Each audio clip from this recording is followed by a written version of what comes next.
the worshipping of your Guru, not of your mother, but of your Guru. The Guru establishes the dharma, the sustenance in the disciples. He gives all clear-cut ideas about what is the sustenance power for the disciples. He may preach for the whole world, but for his disciples, he gives very clear-cut instructions. Most of the gurus, when they do it, they actually chisel out every disciple. First they weigh what is the urge of a disciple. How much a disciple really can receive.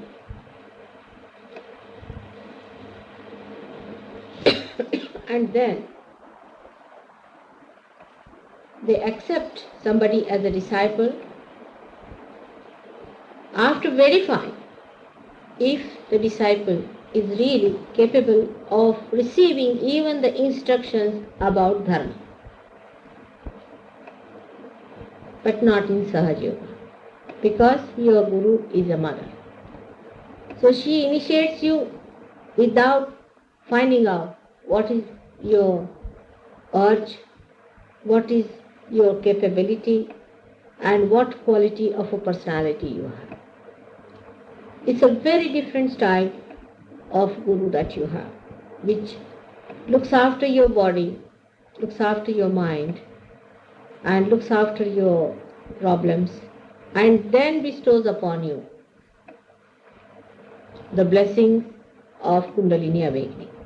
But normally the Gurus do not do. The reason is they are only Gurus, not mothers.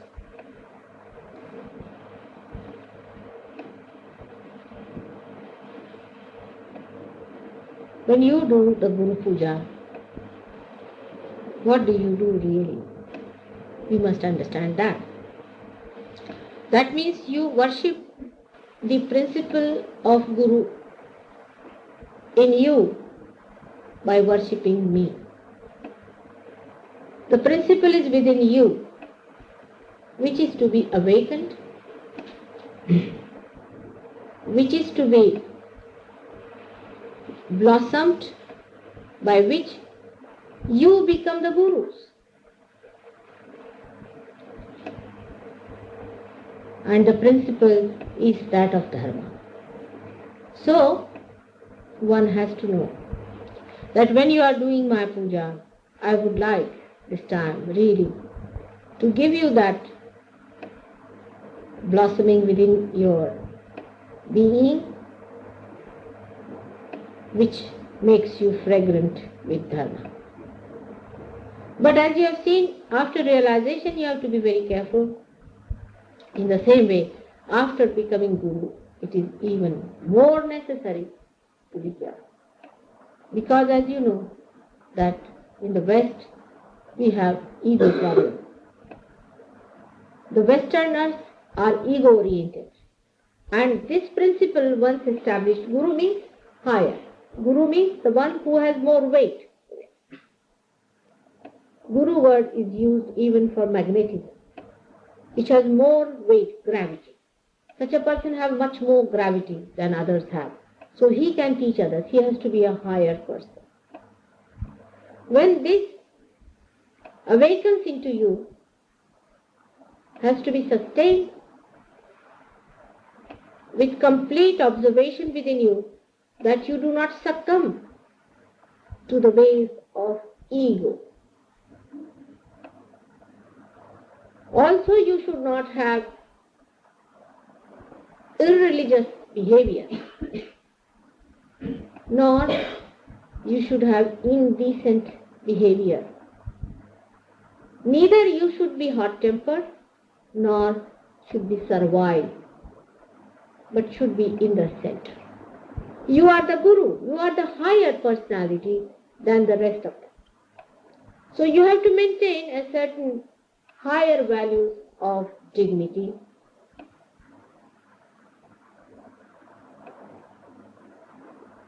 of your own sustenance, which has to be higher than those to whom you teach, who become your disciples. If you are defective, it would be a very big loss for the Sahaja. Like you become the activated organs of the body. Supposing one cell dies, makes no difference to the body. Even many die, makes no difference. But if the organ fails in its functioning, then all that depends on that organ fails completely. Maybe it may be fatal. Now, with ego, superego also becomes very active.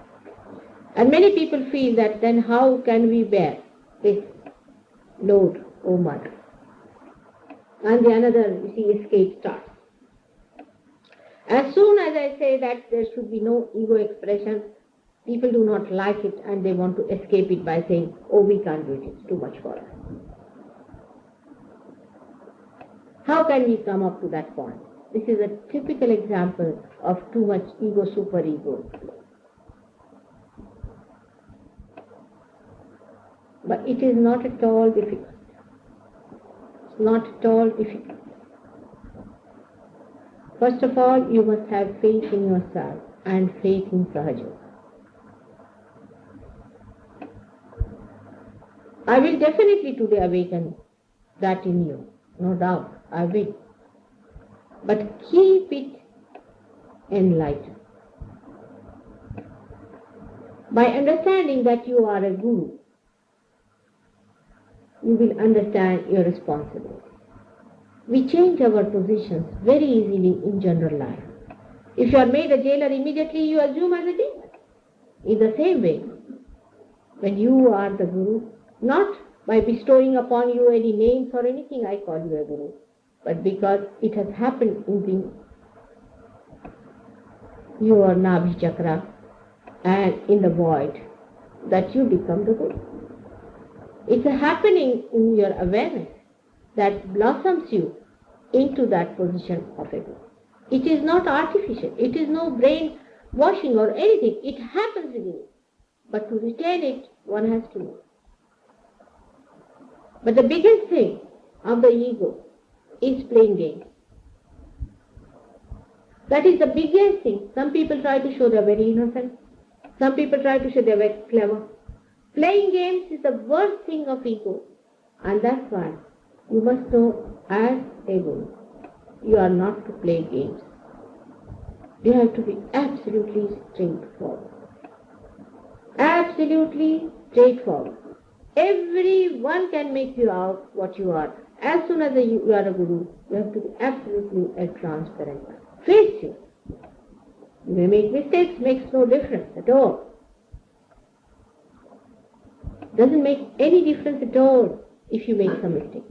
But do not pretend something which you are not. Trying to put up some sort of a face. And all these things are not going to happen. Sahaja Yoga is a genuine thing, is a true thing, and we have to be true. It doesn't happen by just giving somebody a name, now come along, you become an initiator and all that. It is not that way. You have to raise the Kundalini, give them realization, and tell them that unless and until it is realized, it won't work. You could be better gurus than me, I can assure, for two reasons. Firstly, I am a mother. So the love principle is much more, always it supersedes the Guru principle. You have to love others, no doubt. But in surrendering, you can help me much more than I can help. For example, I'll give you the example of Bala. He had a center in Birmingham. And he had some people and he sent Philip to me yesterday. he came down. I saw him. Of course, he had lots of problems, tremendous problems on his Kundalini, but his surrendering capacity was so great that he just started sucking my vibration, it just started flowing into it, and it was only because he came through Bala. Because Bala must have told him that the only way to do it is to surrender. And that has gone into his being so clearly that he has done it. He has seen to all arguments and everything, and he has finished them off. And when he came to me, he just started getting everything into himself. And he was so much changed by the evening time. I was amazed that the whole saintliness was coming out. I was amazed at it. But you yourself have to be very careful. You have to be loving, no doubt. But loving doesn't mean that you show fear about things and go out of the way to please people. No, it never means that. Neither it means shouting at people or getting angry with people, but it never means, for a Guru Tattva, never means that you go on asking for votes. Have a little indifference about it. If the disciple accepts, well and good. But you are not going to throw pearls for these animals to trample over. So that dignity, the protocol of your own personality you must maintain. That is very important because such people are extremely difficult. And nobody will accept Guru who is like this. Trying to show that you are afraid of them. If you are afraid, how could you be the Guru? Or trying to show you are very innocent, or very sweet, overnight, I'm looking after food and this, that. No. They should look after you. Not that you should look after them. When you are the Guru, they have to look after you. Of course, you have to be kind and you have to be nice to them, as your mother has been. But you just don't run after them. That would reduce your quality as a Guru. Stand in your own dignity and understand. I know some of them will despise you. Makes no difference. Somebody will laugh at you. Makes no difference. Stand with your dignity. Like a big elephant walking and the dogs are barking. Dignity is the first thing the Gurutva is called. There's no word exactly which can match with Guru in English language. But I would say that the dignity and the gravity of personality. Gravity, the weight of the personality. See, the personality should be such that it's not frivolous. People know you cannot take liberty. It is not frivolous. It is joy, but not frivolous. People who talk frivolously can never be good Gurus. Any kind of frivolity is not good. This is the first thing you have to know. It's the gravity you must have. And second thing is dealing with your disciples. Never despise them. Despising is again Sahaja. It's a sin. Even if somebody is suffering from, say, very bad spirits, you should not despise. You can condemn, but not despise. You must understand the difference between the two. That you can condemn that this Guru is bad, he's a Rakshasa, he's satanic, but you cannot despise. Despising is a very sly method. It is not meant for any Sahaja. It's most indignified. But you can clearly condemn a person is all right. You have to be clear about this point. You never despise your disciples. Love them. Give them respect. And respect them. For maybe tomorrow they may be greater Gurus than you are. I respect you. And you have to respect them. And never be in competition with your disciples. Be happy when you find your disciples come up higher and higher. That is the greatest fulfillment of a Guru, is to see that your disciples are rising like this. You see, they are your flowers. You are the tree. You're watching the flowers rise. Should be like that. While talking, you should not be very silent nor over talkative. You see, any extreme should be given up. When you have to talk, you must talk. Talk with dignity and gravity, and with experience, with understanding. Now, supposing you have some problem, sit down in your meditation and find out. You will find out within yourself the answer. If not, you can always ask. And you'll be amazed how the powers will be flowing through. Today, in this puja, please be in a receptive mood, and it will work out. If there are some problems, some chakras setting, just don't worry about them. Pay attention to how much you are receiving in. That's all.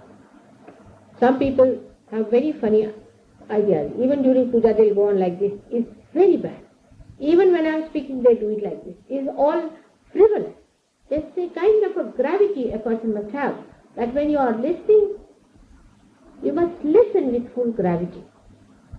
And that is the gravity of this Mother Earth is nothing but is her awareness, is her vibration solidified. That is her gravity. In the same way, this gravity must come into us. When it comes into you, a person becomes like a magnet. Absolutely like a magnetic personality it has. Magnet, as it attracts people, or we can say as it attracts the eye. It doesn't attract every sort of thing. In the same way, you will be attracting the real seekers. The real seekers will come to you when they will see that magnet working. In India, many people have put signboards in their houses. Signboards at Sahaja Yoga Center.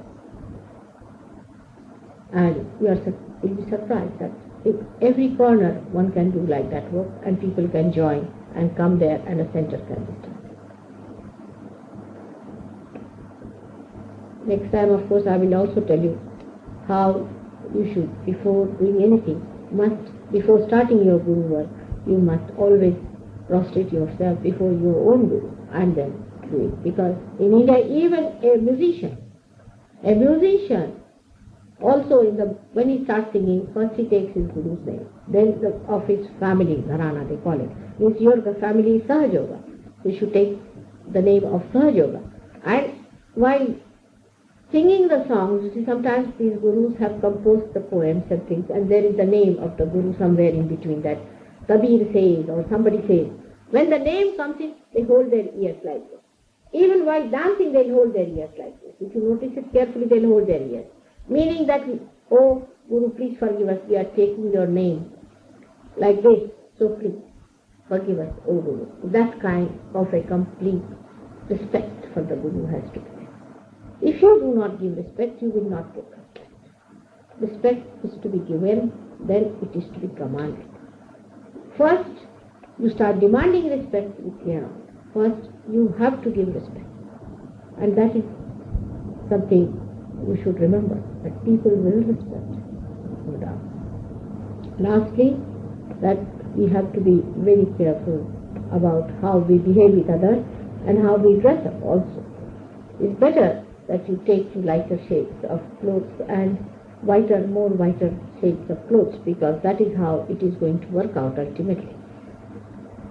Try to take, when you are doing Guru's job, then take to lighter colors and lighter shades. Maybe white is the best. I mean, now henceforward when you buy something, buy of genuine stuff like cotton and all that, and buy one thing like that. You can have silk in its genuine thing. For when you are doing Guru's work, when you are meeting your disciples, meet them in that dress. Because white color is meant for the Satya-yoga, and that's what we have to wear. Only when you are dealing like a Guru, that is important, that will help you, because you must have the personality of a Guru. When people see you, they should know that you are a guru. When you walk, they should see you are a guru. When you talk, they should say that he is the man. We can say he is definitely the man who has achieved something. So in every way, you'll be blessed by the divine, because you are doing the job of the divine. The divine is going to look after you. Everything. Only thing what you have to look after is your own dignity. Own dignity and your own proper countenance. That's why when I tell the hippies that you cut your hair a little bit, too much of it is not good. You shouldn't look like something out of the blue. Even too much dandy person doesn't look nice as a book. Both the extremes must be avoided. Should be in the center. Something very, very in the center. You must just say nothing this extreme or that extreme. As for the knowledge that is within you. Actually, I don't have to tell you anything. That is within you. You just seek inside and it will be there. You just start speaking and it will be expressing itself. You won't have to at all ask me. I can tell you this much. It will just come out. There's a girl of 10 years in India and she started this. And when she was speaking, people said, at least Mataji herself was speaking. So don't have to worry about it. But in case there is any problem, I am always there to help. So may God bless you. Let us be prepared for this puja. By God's grace, all of you will have. In this awakening, I have to tell you that age, race, sex, color, nothing matters.